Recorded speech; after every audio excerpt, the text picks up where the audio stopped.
100세 시대 연금 준비는 언제부터 하는 게 좋을까요? 당연히 준비는 빠르면 빠를수록 좋겠죠. 그런데 정말 현실적으로는요, 사실 20대 때는 취업 준비해야 되고, 또 30대 때는 결혼 준비를 해야 되고, 40대에는 아이를 키우고 살다 보면 제대로 연금 준비를 못하고 지나갈 수가 있거든요. 근데 제가 이런 생각을 한번 해봤어요. 만약에 제가 노후 준비를 제대로 못했는데 나이가 55세인 거예요. 그러면 지금이라도 하는 게 맞을까? 아니면 너무 늦은 건 아닐까? 이 두 가지 생각이 들 것 같은데, 그래도 분명 아무것도 안 하는 것보다는 그때부터라도 전략을 세우는 것이 중요하지 않을까요? 왜냐면 요즘 이제 100세 시대라고 하지만 만약에 한 80세 정도까지 산다고 하면 55세 기준으로 최소 30년을 더 살아야 되고요. 많게는 35년, 40년 이상까지도 더 살아야 됩니다. 그래서 오늘은 이 연금 전략을 설계할 수 있는 마지막 골든타임을 어떻게 보내면 좋을지 현실적인 방법으로 같이 정리해 보겠습니다.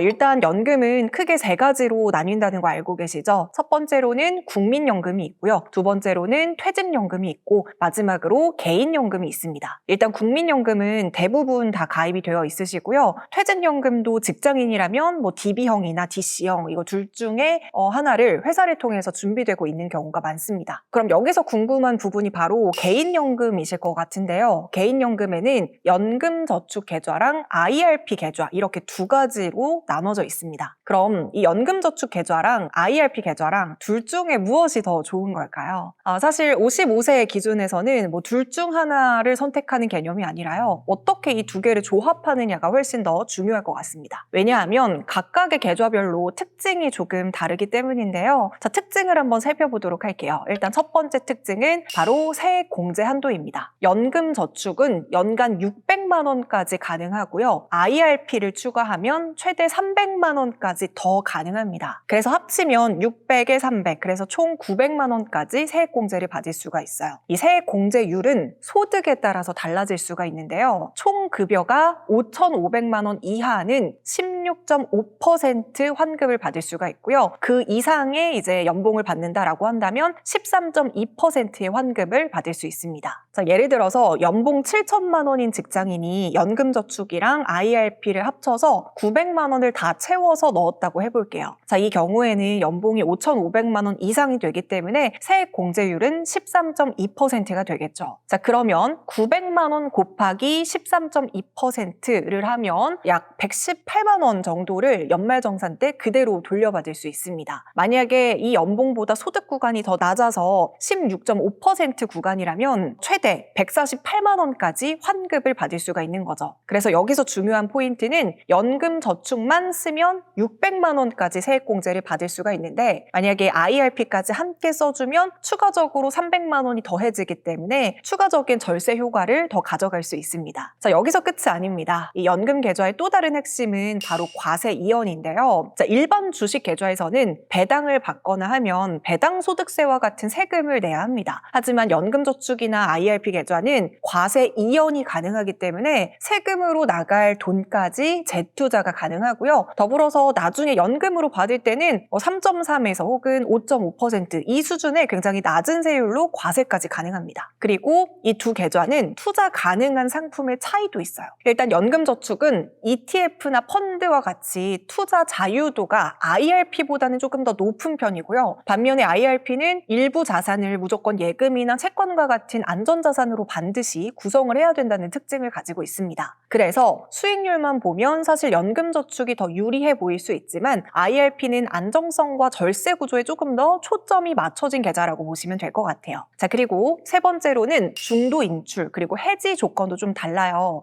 연금저축 같은 경우에는 원금 범위 내에서는 일부 중도 인출이 가능합니다. 하지만 IRP는 특별한 사유가 아니면 중도 인출이 거의 불가능해요. 사실 중도 인출이 안 된다는 말이 어쩌면 좀 단점처럼 보일 수도 있을 것 같아요. 하지만 55세 기준에서는 이게 오히려 장점이 될 수도 있습니다. 왜냐하면 돈을 이제 강제적으로 빼지 못하게 되는 거잖아요. 그래서 내 노후 자산이 강제로라도 쌓이게 되는 구조가 되기 때문입니다. 자, 여기에 IRP 같은 경우에는 또 다른 특징이 하나 더 있는데요. 자, 50대는요, 보통은 퇴직을 앞둔 시기잖아요. 이때 굉장히 중요한 선택이 하나 있습니다. 바로 이 퇴직금을 연금으로 가져갈 것인가 아니면 그냥 통째로 받아서 인출할 것인가 이 두 가지 선택지 중에 하나를 선택할 수 있습니다. 자, 이미 DC형 퇴직연금을 가지고 계신 분들은 퇴직을 했을 때 그 자금을 IRP로 옮겨서 계속 운용을 할 수도 있고요. 아니면 인출을 해서 사용을 할 수도 있습니다. 이 두 가지 선택을 어떻게 하느냐에 따라서 차이가 발생하게 되는데요. 만약에 퇴직금을 그냥 인출을 하게 돼버리면 퇴직소득세를 내야 됩니다. 그러면 내가 받은 퇴직금에서 퇴직소득세를 뺀 금액이 나의 퇴직금으로 들어오게 되겠죠. 그러니까 한마디로 퇴직금이 줄어들게 됩니다. 하지만 퇴직금을 IRP 계좌로 받잖아요. 그러면 퇴직소득세를 바로 내지 않아요. 그래서 원금 전체로 받을 수가 있기 때문에 그 전체를 바로 또 투자로 운용을 할 수가 있습니다. 그리고 투자로 운용을 하다가 나중에 연금으로 전환이 가능하고요. 퇴직소득세는 연금으로 받을 경우에는 30%에서 50%까지 또 감면 효과까지 있습니다. 그래서 세금을 줄이고 복리 효과까지 가져가는 구조라고 볼 수 있어요. 자, 이렇게 연금저축계좌, IRP 계좌 각각의 특징이 다르기 때문에 결론부터 말씀드리면 뭐 이 둘 중에 하나만 선택을 해야 될까요? 어떤 게 더 좋은 걸까요? 이게 아니라요. 연금저축이랑 IRP를 함께 가져가는 구조가 가장 효율적인 전략이라고 보시면 되겠습니다. 자, 따라서 지금 연금저축이나 IRP 계좌가 전혀 없거나 만약 이 둘 중에 하나만 있으신 분들은요. 두 계좌를 모두 만드시는 게 좋습니다. 자, 여기까지 연금저축이랑 IRP 계좌의 특징을 이해했다면 이번에는 이 계좌를 통해서 55세 연금을 어떻게 만들어 갈지 현실적인 시나리오를 살펴보겠습니다. 자, 55세라면 보통 퇴직을 할 시기 혹은 이미 빠르게 퇴직을 하신 분들도 있으실 거예요. 자, 그렇기 때문에 앞으로 내가 돈을 더 벌어서 여기 계좌에다가 돈을 넣어야지 이런 전략이 현실적으로 어려우신 분들도 분명히 있습니다. 따라서 새로운 소득으로 연 900만 원을 채우려고 하기보다는요. 이미 모아둔 돈이 있잖아요. 그 자산을 활용하시는 방법이 있습니다. 예를 들어서 은행에 묶여있는 예적금도 있으실 테고요. 만기된 금융상품도 있을 테고 특별한 목적 없이 보관을 하고 있는 현금 이런 자금들이 있다면 그냥 뭐 2%, 3% 이자 예금으로 두시는 것보다는요. 연금 계좌로 옮겨서 구조를 만드는 게 훨씬 더 중요합니다. 자, 그럼 단계별로 현실적인 시나리오를 하나 보여드리도록 할게요. 자, 먼저 1단계입니다. 이 1단계는 55세부터 60세까지 이 5년 동안의 기간인데요. 그래도 아직까지는 소득이 있는 시기라고 볼 수 있어요. 그래서 이때는 조금 더 공격적으로 매년 900만 원을 꽉 채워서 납입하는 걸 추천해 드리도록 하겠습니다. 그럼 이제 5년 동안 900만 원을 채우면 총 4,500만 원을 만들 수가 있죠. 자, 그럼 2단계로 넘어갈게요. 2단계는 60세부터 65세 5년 동안의 시간인데요. 사실 이 시기부터는 당연히 소득이 줄어들 가능성이 굉장히 높습니다. 그래서 부담을 낮춰서 매년 600만 원 정도를 납입을 한다고 가정을 해볼게요. 그럼 5년 동안 총 3천만 원을 만들 수가 있겠죠. 자, 그럼 55세부터 65세까지 총 7,500만 원이 모이게 됩니다. 자, 그리고 3단계로 넘어가 볼게요. 65세부터 70세까지는 그래도 바로 쓰지 말고요. 5년 정도만 조금 더 계좌를 운용을 하는 것을 추천해 드릴게요. 자, 그러면 55세부터 70세까지 이 돈을 운용을 한다고 했을 때 사실 연금계좌, 뭐 IRP 계좌에 넣어두는 거는 예금처럼 쌓아두는 구조가 아니잖아요. ETF, 채권과 같은 자산으로 운용을 하게 되는 형태이기 때문에 만약에 연평균 한 4% 정도로 수익률을 잡아본다고 했을 때 이 기간 동안에도 계속 복리로 불어난다는 의미입니다. 그렇기 때문에 수익률을 보수적으로 한 4% 기준으로 잡는다면 약 1억 원 정도의 자산이 만들어지게 되는 거예요. 자, 이렇게 해서 1억 원 정도의 연금 자산이 만들어졌습니다. 그럼 이제 가장 중요한 질문이 남아있죠. 이 돈을 어떻게 써야지 평생 끊기지 않고 사용을 할 수가 있을까요? 자, 1억을 모아놨으니까 이 원금을 조금씩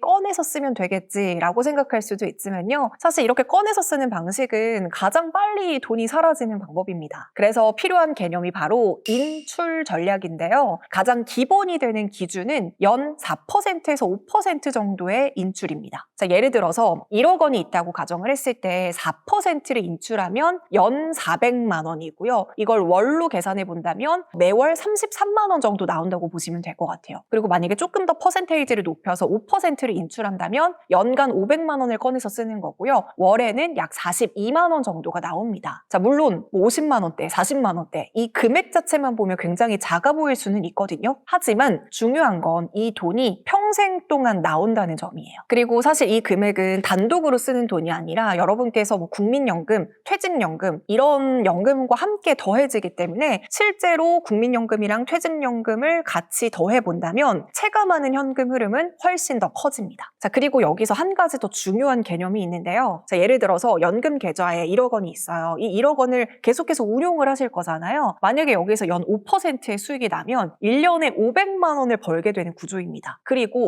이렇게 500만 원을 번 것을 그대로 5%, 500만 원을 인출해서 쓴다면 결과적으로 원금은 1억 원 그대로 줄지 않게 되는 거예요. 즉 내가 번 만큼 쓰는 구조가 되면 이 돈을 쓰면서도 자산은 계속 유지가 되는 구조가 만들어지는 겁니다. 물론 매년 수익률이 뭐 5%, 4% 이렇게 일정하지는 않기 때문에 이건 제가 방금 말씀드리는 거는 이상적인 기준으로 이해를 하시면 되겠습니다. 자, 그래서 연금은 얼마를 모았느냐도 굉장히 중요하겠지만 지금 말씀드린 것처럼 어떤 구조로 쓰느냐가 훨씬 더 중요할 것 같습니다. 현실적으로는 나이에 따라서 인출 전략을 다르게 가져가는 것도 좋을 것 같은데요. 일단 70대 초반은 그래도 활동량이 좀 있고 소비가 많은 시기이기 때문에 연 8%에서 한 10% 정도까지 사용을 해볼 수가 있을 것 같고요. 반대로 이제 80세가 넘어가는 그 순간부터는 소비는 좀 줄어들 수 있기 때문에 연 4에서 5% 수준으로 낮추는 것이 좋습니다. 한마디로 정리해보자면 젊은 노년에는 조금 더 쓰고 고령으로 갈수록 줄이는 구조가 가장 현실적인 방법이 되겠죠. 자, 그리고 여기서 중요한 절세 포인트를 하나 더 말씀을 드려보도록 할게요.